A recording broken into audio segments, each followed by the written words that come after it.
souhaitez partout dans le monde à travers votre émission Micro Populaire. Nous vous disons bonjour pour les autres et bonsoir pour les uns. Voilà, grand merci déjà à cette grande équipe de votre émission, c'est que de votre chaîne Tindika. Grand merci à Junior Mbouy à la pause de vie. Grand merci à la régie finale. Là, je vois Mike dans le montage. Grand merci à mes Sérifins qui sont sans oublier Papi Kelly. Et grand merci à vous, très chers abonnés, parce que vous nous souhaitez partout dans le monde. Voilà, question de parler d'actualité politique aujourd'hui. Nous sommes pour vous un militant, ils ont milité et ils continuent à militer pour la politique de bonne gouvernance. Et il est aujourd'hui notre invité, c'est Sans Rival. Par rapport à ces géniaux sur l'actualité, quand on parlait de l'affaire 6 millions au Lingakez a déboursé pour la fête il y a une année, il y a alternance, on ne sait pas, et l'alternance c'est un 3 ou c'est un cadeau. Voilà, ça va se dire autre. Tout au long de cette émission, nous allons aussi parler de la justice de notre pays. Nous allons également parler, il y a inauguration, il y a saut des moutons, il faut que ça ait mal lobby na pompage, mais malheureusement, cela n'a pas eu lieu, on ne saura pourquoi. Et puis, il y a pose, il y a première pierre dans la régie des eaux, et ça va se dire autre. Bon, tout au long, il y a cette émission avec Sans Rival qui est mon invité, à qui j'ai dit bonjour Sans Rival. Oui, bonjour mon frère, bonjour Balandia Tindika. Voilà, et quand nous avons annoncé que nous avons belé, nous avons Simba Oyo par rapport à ce qu'on permettre. Nous avons une année alternance. Je crois que vous avez informé par rapport à il budget où il a déboursé par rapport à fait il y a une année alternance. Ou le analyse nous a par rapport il y a budget où a déboursé par rapport à fait alternance. Le chef de l'État, son Excellence Félix Antoine Tshisekedi, piégé, heureusement, à s'en sortir. Pourquoi? Parce que, vous savez, cette histoire de 6 millions, ils ont qui piège pour à perdre de popularité. Effectivement, à perdre de popularité, malgré que l'été, peut-être 5 à 10% de qui vraiment fatigué. Ensuite, il y a 6 millions en année bimaki. Babimisa en pourquoi? Deuxième chose, ils allaient ampleur ou alternance, soit fait et alternance, on a qui fait ça. Nous, c'est Simbité. 6 millions Simbité. Ampleur, on a fait ça et alternance, soit Babimisa. Joseph, le père, ceux qui perdent de l'alternance, on a habité. Et Simbité, parce que tant qu'on a comme Nyoka, peuple congolais, ako sepelano na yo mais kotanga komba Kabila te kombo ya Kabila na matoyi ya peuple congolais et surtout les soba au na diaspora. En tout cas, c'est vraiment un diable à confesser. Yango et salaki moi mbutu et fetiwana et zape na liria et ça les m'a vraiment te. Alors c'est ça, moi personnellement une année à alternance et à Fati, en tout cas sur 10 c'est vraiment pour nangai c'est 9 et demi. Pourquoi pas 10 et demi? Les ennemis du peuple ont tout fait pour Fati et Simbate. Makamto et Simbate. Alors, il y a un demi na longoli. Basali nyonso et sengeli kosala pour faire échouer c'est ka Fati na inane na oyo. Mais échouer. Voilà tout ce que je peux dire. Valpo alternance, c'est un devoir ou eza cadeau moko oyo Joseph Kabila a soit le peuple congolais par rapport à Mandan. Bon, je ne sais pas ce qu'on a à voir na combo ya Joseph Nakati parce que partout dans le monde entier, alternance c'est ça les makanayango. On a vu Mandela na Mbeki, on a vu Mbeki na Zuma, on a vu Zuma na Ramaphosa et puis c'est en Afrique du Sud, en Europe n'en parlons même pas. Et ça les makanayango. Bon, et puis on a vu son invité, comme spécial, je ne sais pas. Comme spécial pendant que Joseph a dépassé qui même mandat, a dépassé qui vraiment mandat, après 2 mandats, a sur 2-3 ans. Alors je crois que mandat n'a et il a reçu des pressions pour qu'il ait pouvoir. Normalement, alternance pacifique, n'a vraiment. Mon rien de pacifique. S'accrocher dans le spécial. Or d'ailleurs c'est constitutionnel. Moi n'amboka sans rival. C'est constitutionnel bien sûr, mais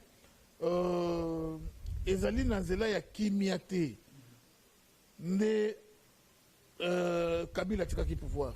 Non, Kabila a été coincé et obligé par Mindele à tika pouvoir. Il a tout fait pour s'éterniser au pouvoir, mais Mindele Bachela qui est mandoki. Donc c'est soit tu laisses les pouvoirs, soit tu vas à la CPI. C'est ainsi que Kabila a tika qui pouvoir. A tika pouvoir n'a été d'une façon pacifique, élection vraiment yangoyo a pas tika pouvoir. Non, il a été coincé. qu'on ne se voile pas les faces, que alternance, comme si bato FCC babami komisa, comme si non, non, c'est faux. Il y a le coup la moutoyer boye, bachelo munduki na mutu. Hein? Tika nino tiki pour la pression ya munduki. Donc ce munduki est la raton du garo tikate.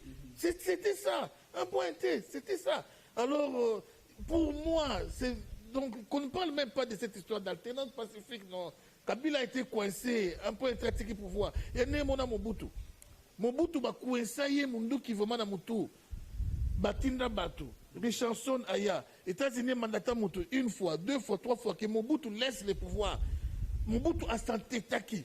Tina Souka a accueilli. Donc on pourrait aussi parler ça de l'alternance. Ceux qui ont fait de la Kotarana Mandou quitté. Non. Le président Nabiso Bazali a fait trop de pouvoir. Donc, à qui va pouvoir te donc Mamindelende va tiki ses pouvoirs dans ma casse. Non, quand le babongo sait que tout le pouvoir na biso et ça na chiffrage na chiffrage universel direct tout le bas pouvoir et ça m'aurait pas et ba occidentaux parce que comment pouvoir et ça mis na peuple congolais mais ba occidentaux ne ba sous tika pouvoir na kama makasi ndenge batu balobaka que Joseph Kabila ndemoto a nommé Fachi. Fayulu ne mutaganya ki élection et Joseph a nommé Fachi yenda tcheye wana na makasi. Moi ça m'étonne. Depuis la nuit des temps, le Congo, en tout cas Congo, nano peuple appelle ça président pouvoir T. Peuple nano appelle ça président pouvoir T. Ça je vous dis la vérité. Natango ya voter c'est quoi pourquoi? Ezali ba comment je pourrais dire? Ezali ba formalité, voilà les mots. Ezali ba formalité. Ezali ba formalité. Parce que ceux qui peuplent Moutou a Pesaka à chaque président, Jean-Pierre Mbemanigaza, président de la République. Ceux qui peuplent Moutou à chaque vraiment président, Papa Etienne Tshisekedi Ngaza, président de la République. Oh, on a banzizi à Congo, ba moni makino a dit. Joseph Atanandoto, à combattre jamais Etienne. Atanandoto lali boulati, lali jamais à combattre Etienne. Peuple a puni Fachi, a voté Fachi, oui, ça je n'en disconviens pas. Mais Fachi est là parce que Mindele va se plaire qu'à Zalawana. C'est tout, un point très. Personne n'a intérêt à Abibeta Tolo, oh Ngaïne, Moutachi Fachi, oh Ngaïne, non, ils ont Mindele, papa. Ce qui Mindele était, c'est Chadari. C'est Chadari. Vous êtes Yemoko Kabila. On a la volonté à Kabila. Oh, Kabila Mangacha Chadari Nanko. Parce que en tout cas, ça sera vraiment la chute de FCCP. C'est ça, il a été coincé un point très. Le lot FCC c'est une impression, on dirait, qui vient au peuple congolais à bénéficier dans le lot, il a dû, il y a coalition entre FCC cash. Rien. Il n'y a rien de paix. Mais FCC n'a cash paix.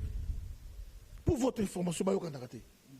Vous avez raté, vous distraire le peuple. Vous êtes hypocrite. FCC, vous êtes hypocrite. KHP, vous êtes hypocrite. Vous avez raté. Tout ce qui se prépare la nuit, ce n'est pas ce qui se dit le jour ou la journée. Non. C'est faux, je vous dis. Kabila a toujours Nenya Koboma Fachi. A revaka Nenya Koboma Félix. C'est ça. On a sans rival. On a la vérité.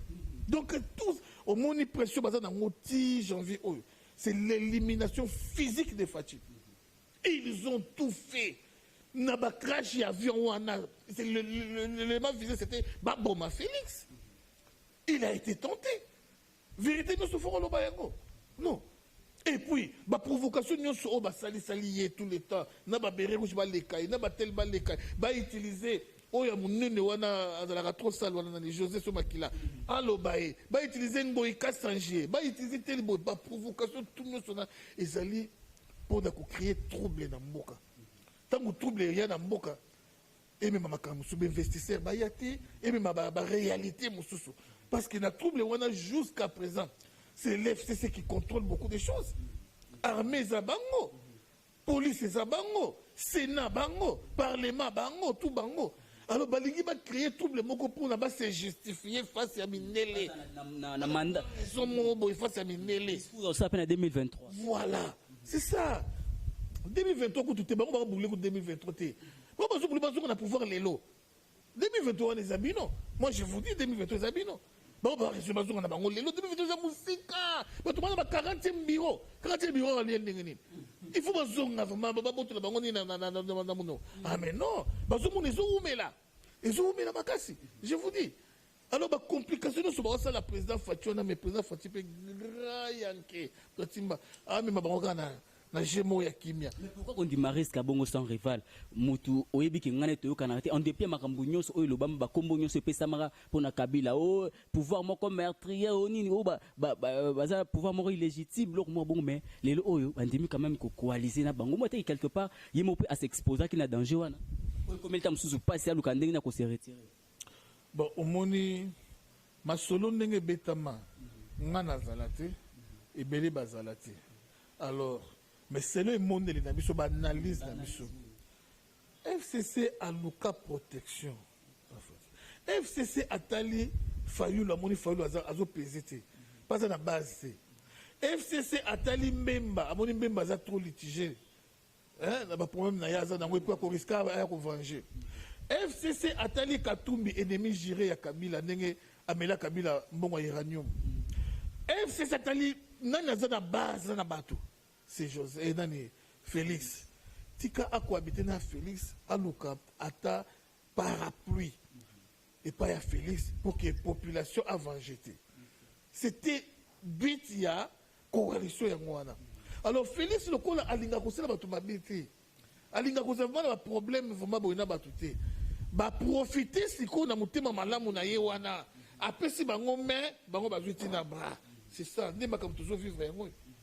C'est un peu ça. Obi Baluka qui au petit coup exemplement aux arts physique crash et salemaki à côté STM Canabiso mais les camusu soit pas tout monde bande ko biso belé obi ozo qui peut poste ministériel et belé aux clé na mboka na biso mais bango peut bazo aider mokonza mboka te sans rival tout le monde est ministre na biso je nomme kelele azana na charge d'information mais jusque là to sentir penate que non azo ko s'imprégner na ministère wana tout le monde qui de ko biso la main de moindre discours chef de l'état a relé pour ko commenter pour na ko arroser mais les lots au marmoni sur salima tout le monde a kabazaka toujours bouche bée quelque part au moins que carrière politique il y a Fatih Pezo ko taper Angers.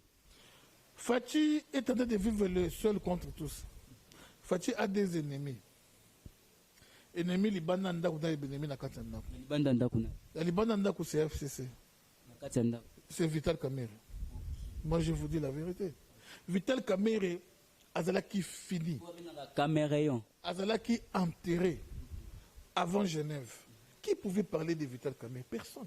À ce qui n'a pas été battu. À combien de fois moi tiki Munguboye? Vital Kamerhe a s'accroché na Fatih pose à l'Oupemba.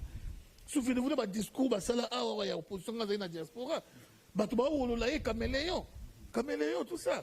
Azana akina batute ki o batuboy to longo mo batwa il c'est bazandambo ba mu ke ba peser mati mais batu ma masse si ma Fatih ba komi ko peser alors siko aluki parapluie wana pour batu belé musu ba ka ba TV au caméra coach au caméra aider Fatih au de roi ah non n'importe quoi s'il vous plaît hein du véritable n'importe quoi caméra ça ni soutien mindele ko to ba ki para été ba ça la ko ba yebi été mindele Caméra dans soutien militaire, caméra dans soutien à la population, qui caméra peut le lobby que lobby marche, bah tu peux pas marche jamais.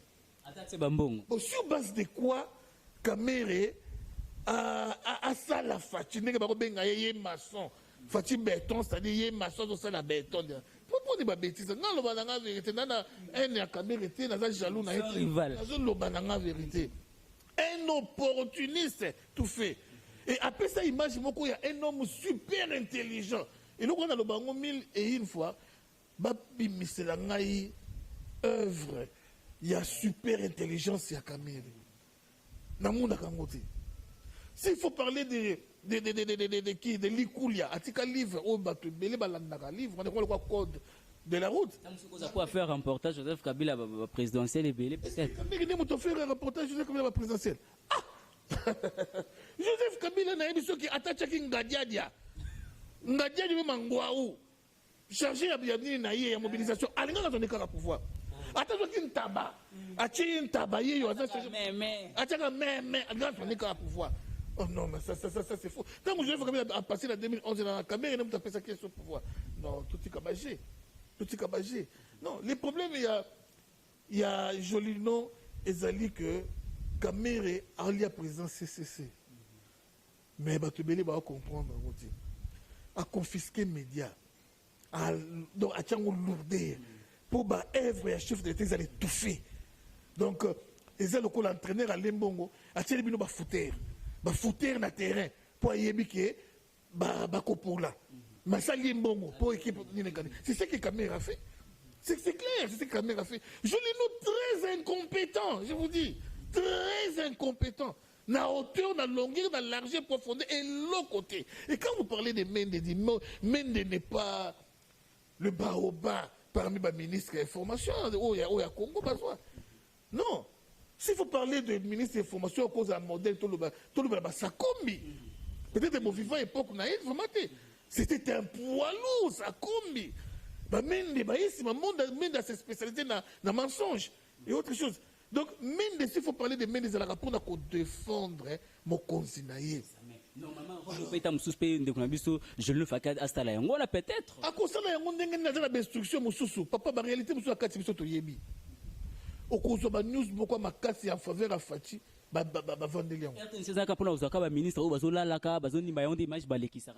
tu comprends au moins. Tu comprends au moins. Donc, tout fait, mais à un niveau où tu ne peux pas te rendre compte. Alors, Kamere a eu presse. Et puis, na batu mususu o badana ba poste clé mususu na ngambo afati Kamere somba bango. Alors Kamere ce qu'on est pour lier bien. Au lier bien, il faut coopérer na. So coopérer no lier bien, so coopérer no lier bien. Ba OK ba mission de service mususu au pokeyo zongi ozumbo hotel. Ozumbo hotel. O za droit na bango. Motaki mission de service a zongi faut zombo. Ozumbo hotel. Bouton. Donc, Kamere. Pourquoi il faut coopérer? Mais prochainement, qui est insulté. Ok, mission de service. Kamere, pour votre information, la Claude Ibalanki, tu vas accompagner le président Fati na pouvoir. Na ba négociation nyoso. Claude Ibalanki, qui na gauche à Fati, papa Gilbert, quand on est à droite, à Fati. Mais Kamere a fini la Claude Ibalanki, bouton, na ba voyage à président, a joué facile comme Claude. Dans le niveau, il y a Claude Ibalanki. Au numéro 1, il y a suivi, mécanisme de suivi. À la grande autorité. Absence de militant. Qui dit donner l'aube au bouton avant même Bakangaye. Il y a des tournements. Alors, tout ça, Pionnier, au bafou du roi, il y a Fati, Kamere a écarté Kabango. C'est ce qu'il a toujours fait. Alors, c'est permanent, Fati, alors qu'est-ce qu'il raconte auprès de Fati? Bayebi Moussalate. Alors qu'il a distrait Fati, Bayebi Moussalate. C'est ce qu'il raconte à Fati.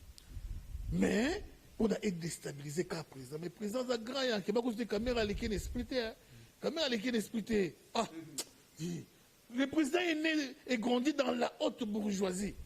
Oh, et l'homme, oh, et Kokamoussaï na vie. Bourgeoisie, on peut zola lisaïe, peut à mon avis que non, on a coulé dans la cambo, bon, voilà, je n'ai qu'à faire mon travail, peut-être. Tout dans la cas après 2-3 mois. Après 2-3 mois, oui, ça va caber. Ah, ton dimanche, que fatigué, tu es au monde, Azaf m'a bon côté. Tout dans la après 2-3 mois, presque n'avait à janvier. Tout en février, tout en mars. Voilà, tu sais, quand tu as posé une question, c'est que 2020 est l'année d'action. C'est que n'a évité pas une action phare au temps sous Fati à cause cause aini que éliminer bambou bé ba très pénal étonné. Bon plan d'action ya mutu na ko bibisa ngo bongo te. En tout cas libanda ya déontologie musala. Mais ce qui est vrai ezali que tous les mauvais oyo bazali ko constituer blocage pour l'avancement ya mboka seront déboulonnés. Ça c'est vrai, je vous dis. Ils seront tous déboulonnés. Pour ton information, même Kabila sera déboulonné. Dans cette émission, j'ai même ma main à couper. Tout vendre total à ceux qui mandat au en 2023. Na Kabila. Je ne pense pas. Dans ceux qui ont en 2023, na Kabila, peut-être à la CPI. Soit dans la CPI, peut-être à la Libanda Congo. Je vous dis la vérité. Tozakakao. Voilà, mais sinon, sans rêver, tu as remarqué l'irrégularité BLP na pouvoir Oya Fati. Même Makambo a réclamé dans le régime où tu es, yango peut toujours remarquer on a régime toujours mona incompétence ya ba policier na biso ba policier bango ba komi ko causer to ko créer ba tracasserie na population au moins la policier lango masanga policier komi ko beta masasi pamba pamba or biso to bi ke fati baza ba socialiste ba biloko to remarquer to reprocher ki régime oyo tu koleka toujours mona ngo susu na pouvoir oyo ya fati et kozala nini mauvaise volonté to mauvaise politique de bonne gouvernance Tony. Bande la question non de konangai. Nalobi ba irrégularité nyonso tande ko revendiquer na régime outi koleka entre autres ba tracasserie policière ba roulage côté ko sala boye ba détournement des fonds yango to komi ko vivre ngo lisusu na régime afati sabotage balingi basimisa fati touche tout ce qu'ils font bali basimisa fati touche parce que moi je vous dis que appareil à l'état izawana iza lokola maman zawana basimisa tout papa bota abala basimisa tout bana 15 na bana misala alors papa abimi azui à côté si yo côté zaka na basi papa wana na bana misala c'est ce qui est en train de se faire donc normalement na régime nous ba balayaka au balayer vraiment zuba oya yo donc ba sans rival au tchibango dans les affaires wana masolo nyonso zokene selon vision na yo mais batu wana batu ba déjà na vision mususu et bazo baza coacher ti lelo batu wana baza coacher et pas maître na bango na yebiso que l'armée la police nyonso ezali batu akabila yango ba otcha ba sabotage nyonso oyo et ça mais ça va finir kala mingi te ko sila ce n'est pas le monde n'a pas été créé en un jour malembe tito kokoma na 2022 ça va finir c'est là ba remaniement ça na armée dans la police au monde yo moko fatis quoi tia ba chef d'état major na ye atia ministre de la défense yaye atia ba inspecteur à la police yaye là tu verras maintenant sur quel bois ces fils de Tshisekedi se chauffent. Voilà, sur quel bois ces fils de Tshisekedi se chauffent. Sans rival toza ki lobi na pompage faki ba inaugurer saut des moutons ba bengi sipe mokonza mboka aya. Et on ne sait pas dire heureusement ou malheureusement peut-être que Dirkab Naya Zakiwana a commis Moussala et Salemina Nouté na niveau oyo faki Salema. Mais quand même, bah convoquer chef de l'État à une inauguration et loko oyo et silité sans rival. Quelque part, on que bazo toucher na autorité, y a chef de l'État. Yo le bi Dirkab yaki, mais information et pesama qui pas Dirkab peut-être biso ba bureau de biso ba servant to pesa information. Moi, les matins, on m'a appelé, mais il y a qu'à son rival, il y a qu'à la caméra, tout ça, chef d'État, Kozalaboibo, tout ça. Nabi me dit, on a les caranzela, on a pompage. Ici, là, tu es. Ça fait touche. N'atteindre numéro et l'équité. N'atteindre le réseau, n'angaï. Comme ça, message pas à Fati. Pour que les ça y touche. Message, on a pu commaquer. Est-ce qu'il a fallu un directeur à cabinet, fois qu'il n'est pas les mêmes jours? Tant que on va passer un message à Kéo, à qui nous inaugurer, il y a directeur à cabinet, à Zaki a tenté à aller Kawana une semaine avant ou 3 jours avant. Normalement. Non, ça c'est du n'importe quoi. Complice. Donc vous comprenez vous-même que vraiment le chef de l'État est vraiment infiltré dans un niveau très avancé. Mais bah échoué quand même. Bah échoué. Même dans les travaux, il y a saut de bouton. Et ça ne m'a pas de caméléons pour saboter le chef de l'État.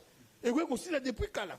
Kapo tous kabonabis sans rival, bah fait yango. Mais on dirait ambiance a fait yango ils ont changé té.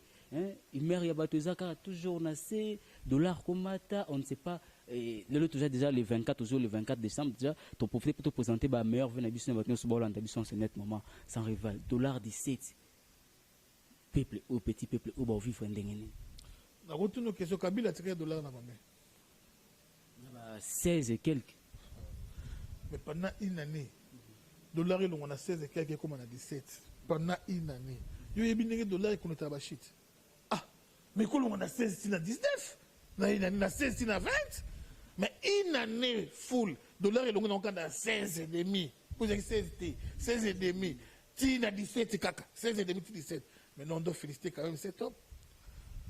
On doit féliciter quand même ce Namboka le roi ya Congo. Tout ça là-bas tout. Biloko pesa au mata quand même sans rival. Non, biloko eza ko mata to mesana mena yebisio ke. Mais pourquoi comme ça ne s'appelle penayo na ba situation? C'est du sabotage. Tout ce qu'on est en train de vivre, c'est du sabotage. Non, on peut sur exemple moko. Mais investisseur ba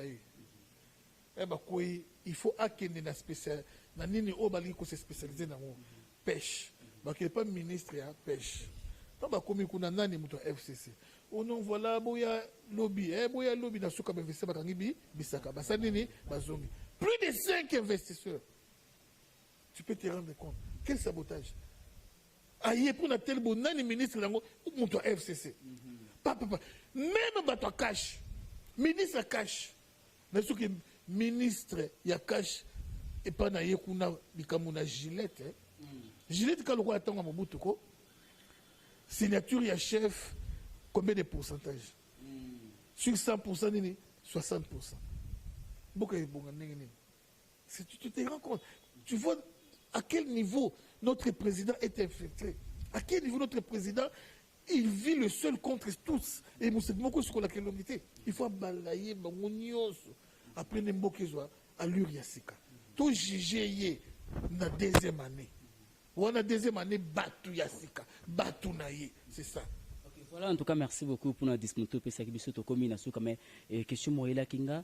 Et puis, c'est une information vérifiée. Bandeko ONG Moko, Kizaki Bandeko, Hôtel Béatrice, na plan na bango, serva qui, Moussounia bébé Moko ya chimpanzé, na plat. Par exemple, recette bateka moukolon bateka qui émotionné bébé à chimpanzé quelque part pe ozomona ki ba ministère union sopena bazo sala penda musala bango comme tel té.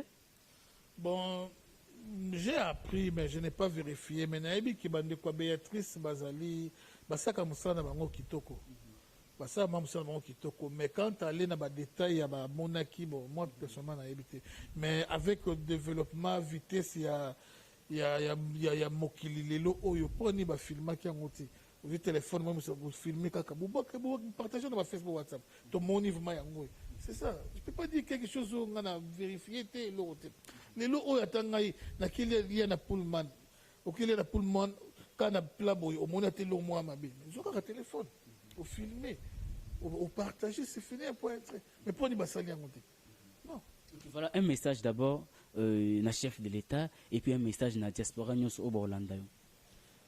Chef de l'État vraiment ko décevoir parce que makanisi ya peuple nyos ezaka epa na yo. Alors pour travailler bien il faut ocha batona nyos pembeni. Kochaka bato FCCT même na directeur de cabinet changer poste. Puis ça y attaque Azata ministre de l'Agriculture, Azata ministre de l'Enseignement supérieur et universitaire. Donc on a Kazalaka Maël Mingi, Azata ministre de l'Enseignement supérieur et universitaire. Na cabinet de Senga Moutunayo, Oboza na vision moko, doctrine moko, parti politique moko. Ndako zala na boîte na yo. Mais pas Moutou Oyo Azalipe, comment je peux dire, adversaire. Nandenga poste que a pas candidat à la présidence. Ochaye nani na ba secret ça ne tient pas. En tout cas, avec beaucoup de respect, Kamere Topesio merci bravo na ono sociali pour la président Fati. Zobi Sakanayo kende loka place mususu au sala et kozala bien mingi. Le seul conseil n'a pas sa président yango wana constitution et lobby boni. Inani na yo koki. Zoba député nous soba vana na ndako et ezala bien makasi to banda makambo ya sika okoki jamais ko diriger na bateau ya yote batie yo oza mokonzi ya DSP me bapesi yo bana mura oza mokonzi ya seta me bapesi yo basoldat oyo ya yote et kosimba te esimba te mokolo moko te. C'est ce qui fait que John Chibanga bimabimité, que moi ça la salité, tel bas ça la donne des crocs en jambe, on cherche toujours à t'humilier. Mais là qui ça bango que yoza mwana ya papa Etienne Tshisekedi wa Mulumba, esprit kemba. Donc moi na bango ya suka ya moya décembre, pena janvier. Après janvier, occupe-toi d'eux. Alors ceux qui osent la près occuper bango te, pesabiso passe. Pesabiso passe, je vais être le chef des troupes Donc on a dirigé, on a mobilisé vraiment bateau. Donc il est inakingakati. Alors, bandeko balandabison na kono sur le monde, soyez encore patients. Je suis 100% contre la déclaration de notre frère Mozitu, qui engage la guerre contre les Rwandais. Moi, je n'ai jamais soutenu les Rwandais, ni les Rwandais, vu tout ce qu'ils ont fait dans Mboka Nabiso. Mais ce n'est pas à Mozitu de le dire, parce qu'il n'a pas les mains propres, s'il vous plaît. Tout petit kata mutumussu a ça la déclaration de mais Mozitu te, s'il vous plaît, Mozitu te. Alors, de quoi tu n'as question, peut-être à ça, mon nom, c'est Mozitu. Mais Mozitu te, s'il vous plaît. Alors, Mozitu n'a ni charisme, ni crédibilité, ni base. Donc, on a évité, il veut se faire leader, il veut se faire, je ne sais comment, pendant que Thanos Oye Azalaki Premier ministre, guerre Azalaki na Est, avec Bakunda Batouar, pourquoi Mozitu a réagi ça quitté Nathan O Azalaki aux affaires. N'a pas passé comme on a armé tout le monde n'a Koufa, Nathan Mozitu qui Premier ministre. N'a pas passé Nenge. Tchebe ya kufa tango Mozitu azalaki premier ministre nayoka pasi ndenge baboma bato na bakongo tango ndenge Mozitu azalaki premier ministre. Ah vraiment ça langa pasi mais secret ebima te ti lelo secret ebima te. Alors bandeko nanga tozala uni biso nyonso mpona intérêt ya mboka soki problème ezali FCC bana poto boya tosangana tobengana FCC fatia za maboko pembe fatia za problème na mutu te fatia za pour tout le monde. Merci. Vous pouvez ça contacter contact plus 243 85 5 encore 771 771 plus 243 85 5 771 771. Merci beaucoup en tout cas pour la disponibilité et puis l'occasion de faire une émission. Vraiment merci de konangai courage meilleur Venabino. Puis dans le site, vraiment, respect. Voilà, merci. Il était notre invité. C'est sans rival, question de parler d'actualité politique. Nous l'avons resté pour vous. Grand merci déjà à cette grande équipe de votre émission Micro Populaire. Grand merci à Junior Mbouya à la Poste TV. Grand merci à M. Rifin qui sombe sans oublier Papi Kelly. Grand merci à Nabana Portonio Soubolan dans l'ancien moment. Voilà, je vous signale déjà que le 1er janvier, il y a déjà anniversaire dans et au Komelingo Salenga vidéo Salanga, grand bien en tout cas. Et merci déjà Nabine, en tout cas nous en profitons aussi pour vous présenter toutes nos meilleures profits, en tout cas et profiter na souffle on Mbappé Sibino. Voilà, d'ici là portez-vous très bien. Quant à moi je vais faire du côté le Phoenix, toujours dans le cadre de vous informer, je vous dis merci et bye bye.